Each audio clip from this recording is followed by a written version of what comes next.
ચર્ચામાં રહેવા માટેનો આ બી એક આર્ટ છે બેન. ક્યારેક મૌન રહેવું, ક્યારેક કેવા સ્ટેટમેન્ટ આપવા.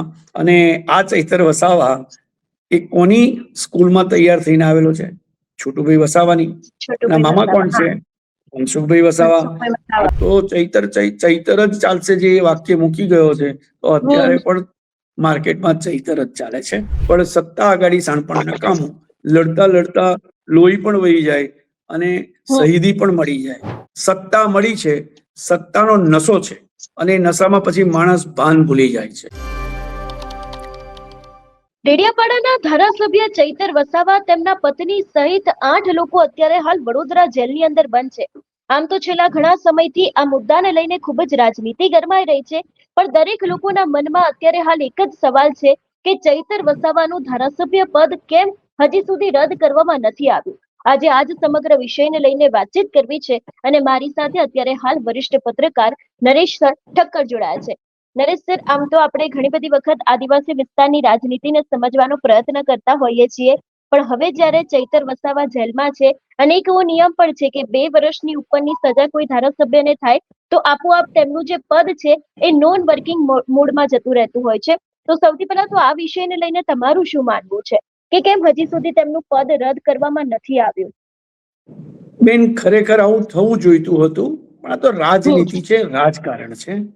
અને ભારતીય જનતા પાર્ટી, કે અત્યારે એવું કહેવાય છે કે વિશ્વની સૌથી મોટું રાજકીય સંગઠન અને પક્ષ છે, એની સામે ગુજરાત જ નહીં, દેશની અંદર પણ કેટલાક પડકારો છે. એવી પરિસ્થિતિની અંદર આપને ઊભું થતું અટકાવવા અથવા તો વેર વિખેર કરી નાખવા માટે ગુજરાતની એક આખી ભારતીય જનતા પાર્ટીના સંગઠનની લોબી એક્ટિવ થઈ છે. એ નાયબ મુખ્યમંત્રીથી લઈને દરેક સુધી કમલમના અત્યારે ટાર્ગેટ ઉપર ચૈતર વસાવા છે. ચૈતર વસાવાને સામ દામ દંડ ભેદથી દબાવીને એને કાં તો આ પટ્ટી પરથી નિષ્ક્રિય કરી દેવો, ક્યાં તો એના પટ્ટી પરથી ભારતીય જનતા ત્રણ મુદ્દા છે, ભારતીય જનતા પાર્ટીમાં સમાવેશ કરી લેવો, અને ક્યાં તો હરાવવો. હવે હરાવવા માટે એની સામે એના જેટલો જ સંગઠનમાં મજબૂત, લોકપ્રિય, જનમાનસની અંદર વસેલો યુવા નેતા તરીકે બીજો ભારતીય જનતા પાર્ટી પાસે અત્યારે કોઈ છે નહીં. ઘણા લાંબા સમયથી આ બધો વાદ વિવાદ અને સંભાવનાઓનું એ મુકાય છે કે ચૈતર વસાવા ભારતીય જનતા પાર્ટીમાં જોડાઈ જશે, અને એક વ્યવસ્થિત ઝુંબેશના ભાગરૂપે, ક્યાં તો પ્રક્રિયાના ભાગરૂપે ભારતીય જનતા પાર્ટી સતત એવો પ્રચાર પ્રસાર પરોક્ષ રીતે કરી રહી છે કે ભાઈ ચૈતર વસાવા ભારતીય જનતા પાર્ટીમાં આવશે. આટલું બધું યુદ્ધ ચૈતર વસાવાએ આદિવાસી પટ્ટી પર રહીને આદિવાસીઓના મસીહા બનવા માટે, પહેલા હતા મસીહા, પણ હવે એ લોકો રાજકીય રીતે બેકફૂટમાં જતા રહ્યા છે. અત્યારે જો કોઈ છે તો એ ચૈતર વસાવા છે. એ ડેડિયાપાડામાંથી ધારાસભ્ય બન્યો. ધારાસભ્ય બન્યા પછી સંગઠનની ચૂંટણીઓમાં એને જોર બતાવ્યું, ગ્રામ પંચાયત, તાલુકા પંચાયતની અંદર અને જિલ્લા પંચાયતની અંદર. આ જોયા પછી ભારતીય જનતા પાર્ટીની એટલી સશક્ત પાર્ટી હોવા છતાં એક લોબીને એમ થઈ રહ્યું છે કે આપણે ગુજરાતમાં મોદી સાહેબ અને અમિતભાઈ શાહનું ગુજરાત છે, એ એમની લેબોરેટરી છે, તો ત્યાં આગળ કેમ આ બે નેતા, એક ગોપાલ ઇટાલિયા અને એક ચૈતર વસાવા, તો ચૈતર વસાવા એના આક્રમક તેવર એને લીધે એ વારે વારે ક્યાંક ને ક્યાંક ફસાય છે, અથવા તો એને ફસાવવામાં આવે છે, જે પણ શબ્દ વાપરોથી, પણ એ વિવાદમાં રહે છે. અને વિવાદમાં હોવાને કારણે એને આ કોર્ટ કેસ થયો વનકર્મીઓ સામેનો, એને 7 વર્ષની સજા થઈ. એને આ તમે જે પ્રશ્ન પૂછ્યો, મૂળ પ્રશ્ન એ છે કે જો સજા થઈ ગઈ, આ અગાઉ પણ રાહુલ ગાંધીને થઈ હતી, રાહુલ ગાંધીને સુરતના જ કેસમાં હતી, ત્યાંથી એને સંસદ પક્ષમાંથી બરતરફ કરી દેવામાં આવ્યા હતા, એને એ કરી નાખેલું હતું. પણ ત્યાર પછી એ ગયા, આગલી કોર્ટમાં ગયા. હવે આ મુદ્દામાં પણ ચૈતર વસાવાની સ્થિતિ એવી જ છે કાયદાકીય રીતે કે હવે ધારાસભ્ય પદે સતત છે, કન્ટિન્યુ છે એવું કહેવાતું નથી. પણ સૌથી અગત્યની વાત જે તમારો પ્રશ્ન છે એવું કે વિધાનસભામાં પત્ર પહોંચી ગયો છે, અધ્યક્ષ પાસે બધી જ પ્રક્રિયા ચાલુ છે, પણ અધ્યક્ષ કોઈ નિર્ણય લેતા નથી અને એમનું ધારાસભ્ય પદ રદ થતું નથી. એટલે કંઈક શંકા કુશંકા થાય. આમાં બે વસ્તુ હોઈ શકે બેન. ખરેખર ભારતીય જનતા પાર્ટી આવું કરીને કોઈક એનો વ્યૂ છે, એ વ્યૂહ રચનાને વધારે મજબૂત બનાવી રહી છે કે બજારમાં એવું ફેલાય કે ના, ચૈતર દબાયો છે, ચૈતરને થોડા નિર્ભર થયો છે. આ અગાઉ ચૈતરભાઈ વસાવાએ પણ માનનીય વડાપ્રધાન શ્રીના વખાણ કર્યા હતા. મનસુખભાઈએ પણ એમની સાથે કીધું હતું કે ના બરાબર છે, એને પક્ષ માટે થોડું ઘણું માન સન્માન છે, આ છે તે છે, બધું ચલાવ્યું. બધો આખો એ ઉભો થયો, માહોલ ઉભો થયો. પણ ત્યાર પછી આ ઘટના, ચૈતર વસાવાનું ધારાસભ્ય પદ રદ નહીં થવા પાછળ બે કારણ હોઈ શકે છે સ્પષ્ટ. એક, ક્યાં તો ભારતીય જનતા પાર્ટીની વ્યૂહરચના છે, એકમાત્ર વ્યૂહરચના છે, યા તો પછી ચૈતર વસાવા કંઈક થોડીક ઓછી ભૂમિ શોધી રહ્યો છે કે જો ભારતીય જનતા પાર્ટી માટે એને એમાં જોડાવવું હોય તો એને દબાણો છે, એને દબાણો. પણ આજે નહીં તો કાલે. ત્રીજું, જો એનું ધારાસભ્ય પદ રદ કરે તો એની સામે આગળ કોર્ટમાં જઈ શકે અને યુદ્ધ આગળ ચાલે. જો રદ જ નથી થતું અંજનીબેન, તો એ કોર્ટમાં કેવી રીતે જઈ શકે? આ બધા તથ્યો આ પરિસ્થિતિની માટે પાછળ કારણભૂત છે. નિર્ણય લે તો ચૈતર વસાવા એની વિરુદ્ધ આગળ જાય, કોર્ટમાં જાય, હાઈકોર્ટમાં જાય, સુપ્રીમ કોર્ટમાં જાય કે ભાઈ આ ખોટી રીતે થયું છે. આખા કેસની પાછી પ્રક્રિયા ચાલુ થાય અને બીજી કોર્ટના એમાં જાય. એટલે અત્યારે તો એવું છે કે જ્યાં સુધી અત્યારે કોઈ ચૂંટણી છે પણ નહીં, પણ થઈ રહ્યું છે એ તો ખોટું છે. એમાં ભારતીય જનતા પાર્ટીનું બી કંઈક થોડું ઘણું તો ધોવાણ થતું હશે ને બેન, કે બધા જ વિચારે કે બંને મુદ્દા પર, બંને ઘટના પર કેમ અલગ અલગ ધારાધોરણો અપનાવ્યા છે. થાય એટલે આટલા દિવસમાં કે આમાં થઈ જવું જોઈએ. પણ હું જ્યાં સુધી સમજુ છું અને માનું છું ત્યાં સુધી બંને પક્ષે ઉંદર બિલાડીની રમત રમાઈ રહી છે. દાળ અને ચોખા એકઠા થઈ રહ્યા છે. આપણે આગળ કીધેલું કે ખીચડી પકી રહી છે, પણ હવે ખીચડી ક્યાં છે? પેલી મીઠા વાળી છે કે મીઠા વગરની છે? એ આમને ચૂંટણીઓ તો ઘણી વાર છે, હજુ સવા વર્ષ જેવું વાર છે. તો તે સમય પહેલા લગભગ એવું કહેવાય છે કે મે મહિના સુધીમાં ચૈતર વસાવા કઈ દિશામાં છે એ સ્પષ્ટ થઈ જશે. પણ ત્યાં સુધી તો કોઈને કોઈ ઉતાવળ નથી. તમારે ને મારે જેટલા વિચારો કરવા હોય, ચર્ચા વિચારણા કરવી હોય, ડિસ્કશન કરવા હોય એટલા કરો. પણ પાર્ટીએ જે અને જ્યારે નક્કી કર્યું છે તે અને ત્યારે થશે. અને થશે ત્યાર પછી મીડિયાને પણ દિશા નિર્દેશ મળશે કે કોણ કઈ તરફ જઈ રહ્યું છે. બાકી અત્યારે તો બધા માટે એક તમાશો છે, એક પ્રસંગનો, એનું પરિણામનું મૂલ્યાંકન કરવા માટેની રાહ જોવાની નીતિ છે કે જુઓ સરકાર જો એને બરતરફ કરે, ધારાસભ્ય પદ એનું રદ કરે તો એ આગળની પ્રક્રિયામાં જઈ શકશે. આ માત્ર એક મુદ્દો લાગે છે. બિલકુલ. નરેશ સર, મતલબ કે મારે એ પણ એક સમજવું છે કે જો કદાચ ચૈતર વસાવાના ભારતીય જનતા પાર્ટીમાં જવાના ચાન્સ કેટલા? કારણ કે જે રીતે એ આમ આદમી પાર્ટીમાં રહીને ભાજપને લડાઈ આપે છે, તો અત્યારે બે દિશા તરફ ચાલી રહ્યું છે. ક્યાં તો એ લડશે, જેલ પૂરી કરશે, અથવા તો પછી એમને જામીન મળશે કે જે પણ પ્રક્રિયા હશે એ રીતે બહાર આવશે, કે પછી ભારતીય જનતા પાર્ટીમાં જોડાઈને ક્યાંક રાજુ કરપડા જેવી પરિસ્થિતિ અહીંયા પણ ઊભી થઈ શકે છે. આમાં છે ને બેન, બહુ સ્પષ્ટ વાત છે. અત્યારે જે માહોલ આખા દેશની અંદર ઉભો થયો છે તમે જુઓ છો.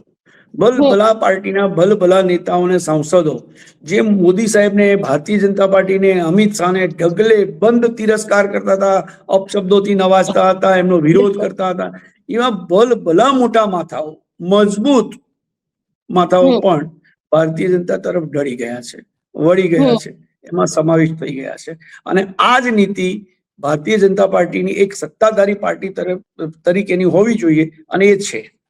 માહોલ ઉભો થયો છે અને એ માહોલમાં ચૈતર વસાવા માટે પણ પ્રશ્નાર્થ સર્જાઈ રહ્યો છે અને એવું વાતાવરણ પણ ઊભું થઈ રહ્યું છે.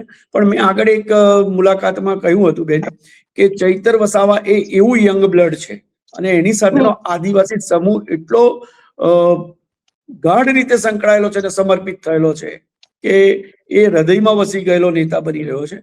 એટલે લગભગ તો એની પાસે બે દિશા છે કે ડાબી બાજુ જાઉં તો શું થશે અને જમણી બાજુ જઈશ તો શું થશે. એક તરફ એને આદિવાસી સમાજના નેતા, એક પ્રસ્થાપિત મજબૂત નેતા તરીકે એ થવાની પણ એક તક છે. એટલે કદાચ પહેલી પસંદગી એવી કરે કે હું આખા સમાજનો પૂજનીય અને વંદનીય એવો નેતા બની શકું છું. બીજી બાજુ જો ભારતીય જનતા પાર્ટીમાં જાય તો કદાચ એના હૃદય એ રાજુ કરપડાનો જે આપણે ઉદાહરણ આપ્યું એવી રીતે બન્યું તો એવું કંઈક બનીને એ સત્તા ભોગવીને પણ સમાજ માટે કશું કરી શકે છે. એટલે દ્વિધામાં પણ હોઈ શકે, ત્યાં તો સ્પષ્ટ પણ છે. એ જે રીતે અત્યારે જાહેરમાં ડગતો નથી, એ મજબૂત રહ્યા છે, એ જેલમાં ગયા છે ને, કે જેલમાં જવું એ ચૈતર વસાવા માટે પહેલી વહેલી કે નાની સૂની ઘટના નથી. ગયા છે, રહ્યા છે, એને અનુભવ થઈ ગયો છે, એવી રીતે ડરી જાય એવો માણસ નથી. પણ બીજી બાજુ એને એક એ પણ તો જોયું ને કે ભાઈ રાજુ કરપડા ગયા, અથવા તો કોંગ્રેસમાંથી આપમાંથી જે પણ જ્યાં ગયા પછીની એમની સ્થિતિ શું છે, કોને કેટલું મળ્યું, એ પણ તો વ્યક્તિ વિચાર કરે. જ્યારે એને સમર્પણ, એક પાર્ટી તરફનું પ્રજાનો પ્રેમ, એ બધાની સામે પ્રશ્નાર્થ સર્જવાનો આવે ત્યારે એની સામે એવું કહેવાય છે કે એનું બી એને પૃથ્થકરણ તો કર્યું જ છે ચૈતર વસાવાએ. કે જઈને પણ શું અને ના જવું તો શું, એ વ્યક્તિ તો છે જ, એ માનવ તો છે જ. એટલે એ રીતે બધું ગણિત વિચારીને કરે છે. અને બીજી બાજુ સમય હજુ ઘણો લાંબો છે, વર્ષ, સવા દોઢ વર્ષનો છે. એને જે સમયે જે નિર્ણય કરવાનો છે. પણ અત્યારે તો એની વિશ્વસનીયતાને, કારણ કે આ બી એક રાજનીતિનો ભાગ છે બેન. કેટલીક વાર તો કેટલીક મુલાકાતો જાહેરમાં અકારણ એકબીજા સાથે થતી હોય છે, પછી આમને સામને શત્રુઓ કેમ ના હોય, એમને મળવાનું ગોઠવાય એટલે તરત જ એ પબ્લિક ઇસ્યુ બને અને એમાં ચર્ચા થાય કે આ તો આ તરફ છે, આ તરફ છે. મહુવા મોઇત્રાનું પણ હમણાં તમે નિવેદન જોયું હશે. પણ એની સામે એટલે અત્યારે હવે વાસ્તવિકતા શું છે ને, એનું આકલન કરવું અતિ કઠિન બને. એવી બધી ઘટનાઓ અને એવું વાતાવરણનું સર્જન કરવામાં આવે છે. પછી એ મીડિયા દ્વારા થતું હોય, એ રાજકીય મુલાકાતો દ્વારા થતું હોય. પણ અત્યારના સંજોગોમાં આ પ્રશ્ન સર્જાયો છે કે ભાઈ ચૈતર વસાવાને કેમ ધારાસભ્ય પદેથી એને ફારેગ કરવામાં નથી આવ્યો, એને સસ્પેન્ડ કરવામાં કેમ નથી આવ્યો, એને એની નિષ્ક્રિયતા તરફ એ કર્યું. એ ભાગ તો નહીં લઈ શકે, કોર્ટમાં છે, જેલમાં છે, તો સામે એને એવી આઝાદી પણ નથી મળી રહી. આ પ્રશ્ન હવે ધીરે ધીરે થોડોક સમય મળતા એ વધારે વિશાળ પ્લેટફોર્મ પર આવશે. અને બીજું, આપવાળો તો કોઈ પૂછી નહીં શકે કે કેમ એને સસ્પેન્ડ નથી કરતા, એ તો કોઈ કહી નહીં શકે.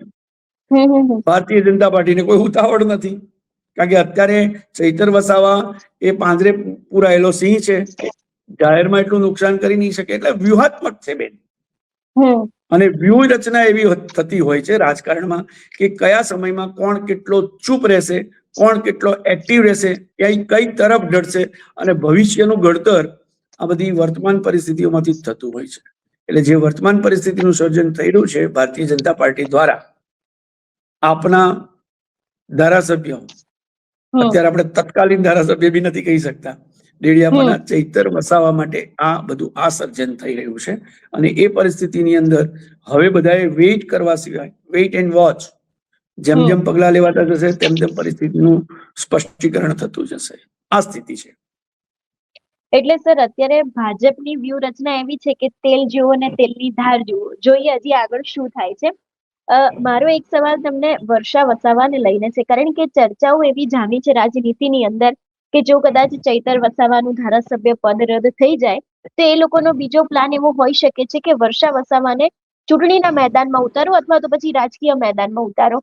આ બધી વાતો જ્યાં સત્તા છે ત્યાં જ એના હાથમાં બધું છે. એટલે મેં શું કહ્યું કે વ્યૂહરચના છે, અને ભારતીય જનતા પાર્ટી પાસે માનસિક સંગઠન અને પેલું શું કહો છો તમે, ચાણક્યોની કઈ કમી નથી. લીગલ બી એમની પાસે બધું ઘણું બધું છે, વહીવટી તંત્ર પાસે છે, એમની પાસે રાજકીય એટલા અનુભવો છે. એટલે એવું બને ને બેન કે હમણાં જેટલું ડિલે થતો થાવ, પછીના સમયમાં એને ઘેરે બેસાડે, ફરી ચૂંટણી આપવી ના આપવી તે પણ બંધારણના નીતિ નિયમો પ્રમાણે કેટલા સમયમાં ચૂંટણી આવશે, ચૂંટણી આવ્યા પછી બી શું તમે કહો છો એ સંભાવનાઓ બહુ સ્પષ્ટ છે. કારણ કે એ તો એવું જ હોય કે વર્ષાને મેદાનમાં ઉતારે, અને એક મહિલા જયારે ઉતરી અને એ લડત માટે રહે તો પાછું એ પણ આપને બી ફાયદો થાય અને ચૈતરને પણ ફાયદો થાય. કારણ કે હવે ચૈતર વસાવા ધારાસભ્ય પદ કરતા લોકસભાના એનો વધારે સ્વીકૃત નેતા બની રહ્યો છે. એ આગામી લોકસભા લડશે. પ્રશ્ન માત્ર એ રહેશે કે સમય પ્રમાણે એ ભારતીય જનતા પાર્ટીમાંથી લડે છે કે આપમાંથી લડે છે કે કોંગ્રેસમાંથી. બધા જ હવે ઈચ્છી રહ્યા છે કે ચૈતર અમારો થાય. ચૈતર કદાચ એવું વિચારી રહ્યું છે કે હવે મારે આમાંથી કોનું થવું જોઈએ તો શ્રેષ્ઠ સમાજ સેવા કે વ્યક્તિગત એને ફાયદો થઈ શકે. વ્યક્તિગત ફાયદાની વાત તો કદાચ છેલ્લી આવતી હોય છે, પણ એને થોડો, કારણ કે એને જે મેળવ્યું છે સંઘર્ષ કરીને, ઘર્ષણ કરીને, એવો નેતા અત્યારે ગુજરાતમાં ગોપાલ ઇટાલિયા સિવાય બીજો કોઈ મને દેખાતો નથી. છે બધા બહુ ધારાસભ્યો છે, 179-80 જે કોઈ છે, અને પાર્ટીના નિશાનથી ચૂંટાયેલા છે કે પ્રજામાં થોડી ઘણી લોકપ્રિયતાને કારણે ચૂંટાયેલા છે, આ બધું છે. પણ ચૈતર અત્યારે એવો છે કે કદાચ જો પક્ષ છોડીને પણ એ એના વ્યક્તિગત શક્તિ ઉપર પણ કોઈ પણ ચૂંટણી લડે તો એ જીતી શકે એવી પ્રબળ સંભાવનાઓ રહે છે. એટલે ચૈતર હવે એનું ભવિષ્ય એને અંદરખાનેથી તો નક્કી કર્યું હશે. એ પણ એટલો ચકોર અને સ્માર્ટ છે કે બહાર ક્યાંય કશું અસર દેખાડતો નથી, અને એને જ કારણે આ બધા પ્રશ્નો એ તો રહેવું, ચર્ચામાં રહેવા માટેનો આ બી એક આર્ટ છે બેન. ક્યારેક મૌન રહેવું, ક્યારેક કેવા સ્ટેટમેન્ટ આપવા. અને આ ચૈતર વસાવા એ કોની સ્કૂલમાં તૈયાર થઈને આવેલો છે? છોટુભાઈ વસાવાની. મામા કોણ છે? મનસુખભાઈ વસાવા. આદર્શ કોણ છે? કે છે કે મારા માટે વંદનીય છે, પૂજનીય છે અને સમાજના છે. અને આ સમાજે પણ ઘણા બધા, સાહેબ, આદિવાસી સમાજે બી ઘણા બધા નેતાઓ આપ્યા છે. કોંગ્રેસમાંથી આપ્યા છે, ભાજપમાંથી પણ છે, અને આ આપમાંથી આ ભાઈ આવ્યો છે. અને એ સિવાય અધર દેન ગુજરાત સ્ટેટ, તો ત્યાં પણ આદિવાસી સમાજ ઘણો બધો વિશાળ છે, અને ત્યાં એવું બધું ઘણું નેતૃત્વ એવું આવ્યું છે કે લડીને ભાજપ સામે આજે પણ ટકી રહ્યું છે. એટલે આ બધી બહુ જ પૃથક્કરણ અને એનાલિસિસ કરતી પરિસ્થિતિ છે, અને જેનામાંથી એક પરિણામ પર પહોંચવું એ અતિ કઠિન છે. કારણ કે પ્રવાહ સતત, રાજનીતિમાં બેન પ્રવાહ હંમેશા સતત વહેતો રહે છે, બદલાતો રહે છે, સ્થિર નથી થતું. અને જ્યારે સ્થિર થઈ જાય છે ત્યાર પછી એનું ખરેખર જે મહત્વ અને મૂલ્ય ખોઈ બેસે છે. રાજુ કરપડા જતા રહ્યા તો જતા રહ્યા. હવે રાજુ કરપડા વિશે કેટલો વિવાદ થાય છે બેન, પણ આજની તારીખે ચૈતર વસાવા ગુજરાતના રાજનીતિમાં, ખાસ કરીને આપણા સોશિયલ મીડિયાને એની અંદર, તો ચૈતર જ ચાલશે, જે વાક્ય મૂકી ગયો છે. તો અત્યારે પણ માર્કેટમાં ચૈતર જ ચાલે છે, અને આપમાંથી બીજા નેતા તરીકે ગોપાલ ઇટાલિયા ચાલે છે. બીજા બધા ઠંડા હા છે આપમાં કઈ બેન, પણ આટલા બધા મીડિયામાં ચર્ચામાં રહેનાર બીજું કોણ મળ્યું છે? અને રાજકારણી માટે તો ચર્ચામાં રહેવું, નામ ગાજતું રહેવું, એમનું નામ જીવંત રહે, પ્રવાહની અંદર વહેતું રહે, તો એમના માટે એક અનેરી સિદ્ધિ હોય છે. પછી એના માટે કંઈક ઊભું કરવું પડે કે એમને સામેથી મળી આવે. આ ચૈતર વસાવાને આ કાયદાકીય પ્રક્રિયાઓમાંથી આ બધું સામેથી મળી આવે છે. હા, એક સંઘર્ષ અને ઘર્ષણ કરીને સમાજ માટે લડે પણ છે. પણ સર, કદાચ ચૈતર વસાવાએ ભારતીય જનતા પાર્ટીમાં જવાનું પગલું ભર્યું તો આમ આદમી પાર્ટીને તો બહુ ભારે નુકસાન પહોંચશે ને, કારણ કે બે જ ચહેરા છે, ગોપાલ ઇટાલિયા અને ચૈતર વસાવા.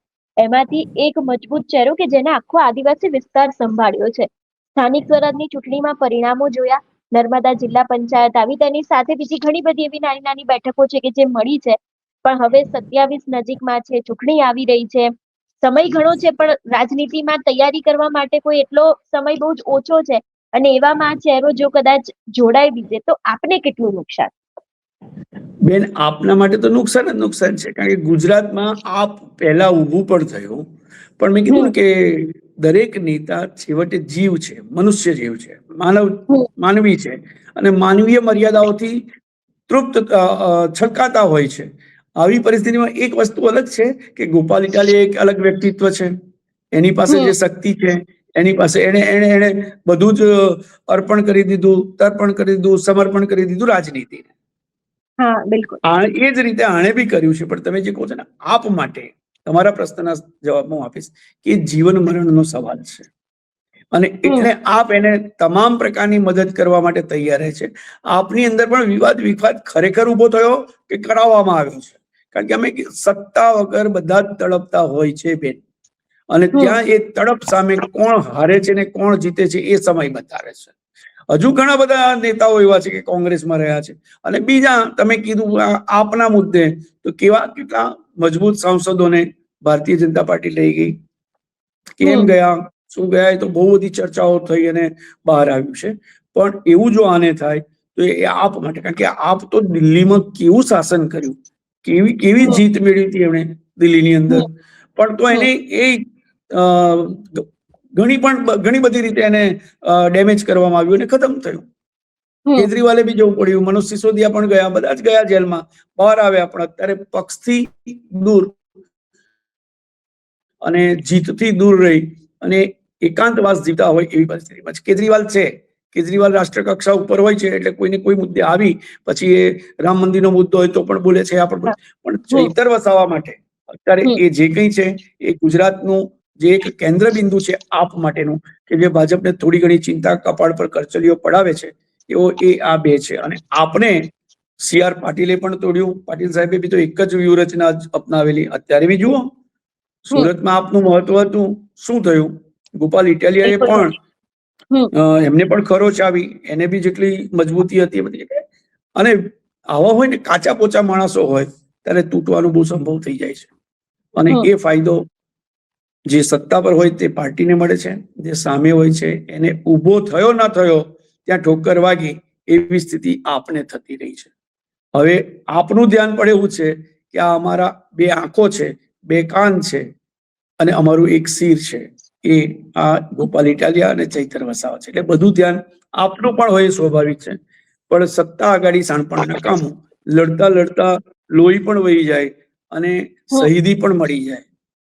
અને શહીદીમાં કદાચ એને મસીહાનો એવોર્ડ પણ મળી જાય. અને અત્યારે આદિવાસી સમાજમાં બેન આ બહુ મોટી લડાઈ છે. બિલકુલ. એમણે આજીવન ઘરની તકતીઓ પર રહેવું હોય, જીવતા જીવત પણ, તો આ એક ચૈતર વસાવાને ચાન્સ છે બેન. એની આજુબાજુમાં કોઈ એવો યુવાન નથી. યુવાન ખાસ કરીને કહું છું કે એની એજ શું છે? આવનારા 5, 25, 30, 40 વર્ષ સુધી એ આદિવાસી સમાજનો મસીહા બની અને રાજ કરે તો પછી તમને એની યાદ આવશે કે ભાઈ ગમે તે સરકાર હોય, એ માણસ વ્યક્તિ મંત્રી રહેતા હતા, શેડ્યુલ કાસ્ટમાંથી આવ, બરાબર છે? તો એવું આના માટે બી બની શકે છે. એટલે ભવિષ્ય એને એનું બનાવવાનું છે, આપણે ચર્ચા કરવાની છે. બિલકુલ. સર, વધુ એક વસ્તુ તમારી પાસેથી સમજવી છે.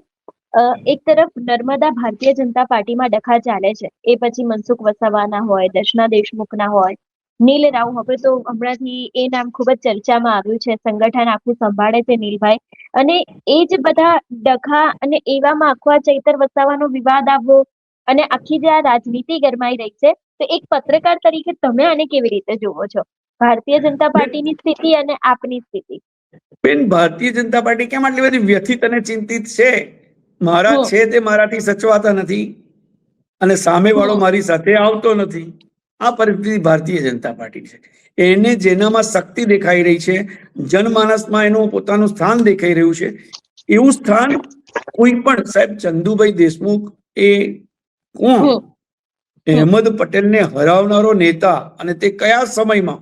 કોંગ્રેસના ધસમસતા પ્રવાહની વચ્ચે એ ચંદુભાઈ દેશમુખની દીકરી. હવે એ 10ના દેશમુખ પાસે પણ સાહેબ ફલક હતું, બહુ મોટું હતું આદિવાસી સમાજનું, પણ એનું જ આંતરિક રાજકારણ નડ્યું. ક્યાંક કોઈક ભૂલ પણ થઈ હશે. મનસુખભાઈ વિધાનસભામાંથી લોકસભામાં આવ્યા અને પ્રચંડ બહુમતીથી જીત્યા, સતત જીતતા રહ્યા. એમની સામે જો કોઈ, સાહેબ, છોટુ વસાવા નામના આદિવાસી મસીહા પણ મનસુખ વસાવાને નતા હરાવી શક્યા. જોકે એમાં બધી ગણતરીઓના રાજકીય બધું ગોઠવાતું હતું, સેટલમેન્ટ થતા હતા કોંગ્રેસ વચ્ચે, ભાજપ વચ્ચે. ત્રીજી તે વખતે તો આપ હતી નહીં, પણ એ રીતે જીતતા રહ્યા હતા. હવે અત્યારે આ પટ્ટી ઉપર ભારતીય જનતા પાર્ટી, જ્યાં સુધી બેન નરેન્દ્રભાઈ મોદી અને અમિતભાઈ શાહ ગુજરાતના નેતા તરીકે ગુજરાતમાં હતા, ત્યારે કોઈની આંખ ઊંચી નહોતી થતી. મોદી સાહેબ કે અમિત શાહ વિશે બોલવાનું તો છોડી દો, એની વિરુદ્ધ વિચારવાની પણ શક્તિ નહોતી. પણ અત્યારે સમય બદલાયો છે, એ લોકો અતિ વ્યસ્ત છે, એ નેશનલ અને ઇન્ટરનેશનલ ફલક ઉપર પ્રસિદ્ધ થઈ રહ્યા છે અને કામ કરી રહ્યા છે. ત્યારે ગુજરાતમાં આવા નાના નાના બહુ ચમકલા ચારે, અત્યારે એવું કહો કે નર્મદા જિલ્લો જ કેમ, ભરૂચ જિલ્લો કેમ નહીં, મહેસાણા કેમ નહીં, આદિવાસી પટ્ટી સિવાય બીજી બધી પટ્ટીઓ પર સત્તા મળી છે. સત્તાનો નશો છે અને એ નશામાં પછી માણસ ભાન ભૂલી જાય છે. નિષ્ઠાવાન માણસો સત્તાના નશામાં બિલકુલ ભૂલી જાય છે. જેમને ક્યારેય નથી મળ્યું એવું સત્તાનું સ્થાન મળ્યું છે, મજબૂતી મળી છે. એટલે બધાનો પ્રયત્ન, હવે સમાજ સેવા અને જનસેવા ભૂલાઈ ગઈ છે ભારતીય જનતા પાર્ટીમાં પણ. ઇવન આ ભારતીય જનતા પાર્ટીના લોકોની વ્યથા છે, હમ. એમનું દર્દ છે, એ લોકો જાહેરમાં નહીં બોલી શકતા હોય, પણ તમે ભાજપના બધા કાર્યકર્તાઓ, નેતાઓ જૂના જે ફેંકાઈ ગયા છે, તે જે પાછળ રહી ગયા છે, બધાને પૂછજો કે આ આપણું ભાજપ છે, તરત જ આંસુ ન દેખાય એટલું દર્દ છલકાશે એમનું. બિલકુલ. પણ એ પાર્ટીને નુકસાન કરે છે.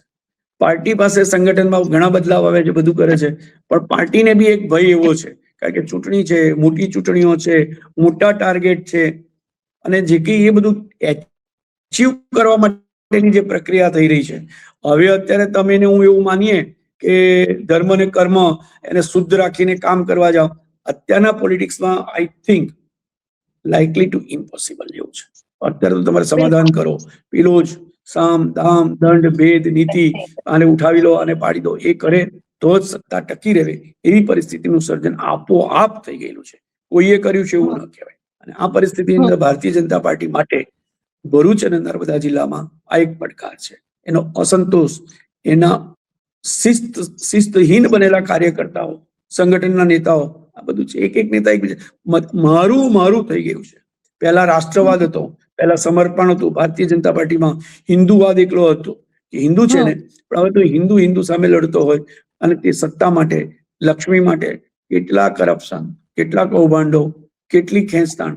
આ પરિસ્થિતિ હવે ભારતીય જનતા પાર્ટી માટે ગુજરાતમાં એક મોટો પડકાર બન્યું છે. અને એ પડકારને સેટલ કરવા કે સોલ્વ કરવા કે ડાયવર્ટ કરવા માટે આ આદિવાસી પટ્ટી ઉપર, ચૈતર વસાવા ઉપર ભારતીય જનતા પાર્ટીએ સંપૂર્ણ ધ્યાન કેન્દ્રિત કર્યું છે. એ જે રીતે બને તે રીતે એ આદિવાસી પટ્ટીને ભારતીય જનતા પાર્ટીના કમળ માટે સેફ કરવા માટે બધું જ કરશે. બિલકુલ નરેશ સર, આપ અમારી સાથે જોડાયા બદલ આપનો ખૂબ ખૂબ આભાર. Thank you. જે રીતે આજે આપણે વરિષ્ઠ પત્રકાર નરેશભાઈની સાથે વાતચીત કરી છે, જે રીતે આજે આખી રાજનીતિને સમજવાનો પ્રયત્ન કર્યો છે, ચૈતર વસાવા કદાચ આગામી દિવસોમાં ભારતીય જનતા પાર્ટીમાં જોડાય તેવી જે પૂરેપૂરી શક્યતાઓ, ચર્ચાઓ ચાલી રહી છે, તો આપને કેટલું નુકસાન થાય, આદિવાસી વિસ્તારની રાજનીતિમાં જો કદાચ વર્ષા વસાવા મેદાન આવે તો શું થઈ શકે છે, દરેક પહેલુને સમજવાનો પ્રયત્ન કર્યો છે. અને અત્યારની પરિસ્થિતિ પ્રમાણે જે રીતે અંદરો અંદરના ભાજપના ડખા ચાલી રહ્યા છે, જે રીતે આદિવાસી વિસ્તારની આખી રાજનીતિ છે એ ગરમાઈ રહી છે, ત્યારે આગામી સમયમાં જોવાનું એ પણ રહેશે કે ચૈતર વસાવાના આખા મામલે હવે શું વળાંક આવે છે. કારણ કે એક બાદ એક આપણે જોતા આવ્યા છે કે જે પહેલું છે તે બદલાઈ રહ્યા છે. ચૈતર વસાવા હોય, તેમના પત્ની હોય કે પછી બીજા જે 8 લોકો હોય, એ લોકોના ઉપર પણ અત્યારે હાલ નજર છે. અને ચૈતર વસાવા ખરેખર પોતાનો કયો નિર્ણય લે છે, ભાજપમાં જોડાશે, આપમાં રહેશે, ચૂંટણીને લઈને શું રાજનીતિ હવે આગામી દિવસોમાં થવાની છે, એ પણ જોવાનું રહેશે. આ વિષયને લઈને તમારું શું માનવું છે, અમને કમેન્ટ કરીને ચોક્કસથી જણાવજો. તેની સાથે અમારી ચેનલ નિર્ભય ન્યૂઝને લાઇક, શેર અને સબસ્ક્રાઇબ કરવાનું ભૂલશો નહીં.